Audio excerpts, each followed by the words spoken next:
भयकथा तिचं परत येणं. रात्र खूप शांत होती.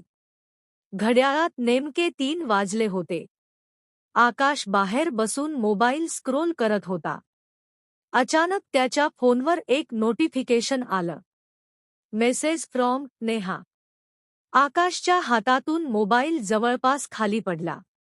कारण नेहा 6 महिन्यांपूर्वीच मेली होती. तो थरथरत मेसेज उघडतो. मी परत आले. त्याच्या अंगावर काटा आला. तो स्वतःला समजावतो. कोणीतरी प्रँक करत असेल. पण पुढचाच मेसेज आला. माझं घर आठवतंय ना. आकाशच्या डोक्यात जुन्या आठवणी चमकल्या.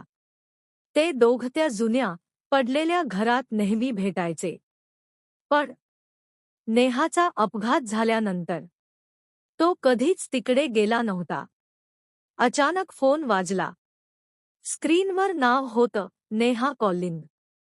त्याने भीतीने कॉल उचलला. आकाश, तू मला विसरलास का? आवाज खूपच थंड आणि तुटक. आकाश घाबरून म्हणाला, नेहा, तू तू जिवंत नाहीस. फोनवर काही सेकंद शांतता. आणि मग, म्हणूनच तर मी परत आले. फोन कट झाला. आकाशच्या घराचं दार अचानक आपोआप टकटक करू लागलं.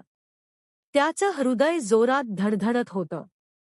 तो हळूहळू दाराजवळ गेला आणि दार उघडलं. बाहेर कोणीच नव्हतं. पण जमिनीवर ओले पावलांचे ठसे होते. ते हळूहळू घराच्या आत येत होते. आकाश मागे वळला. आणि त्याच्या मागे नेहा उभी होती. तिचा चेहरा जखमांनी भरलेला. डोळे पूर्ण काळे. ओठांवर एक भयानक स्मित.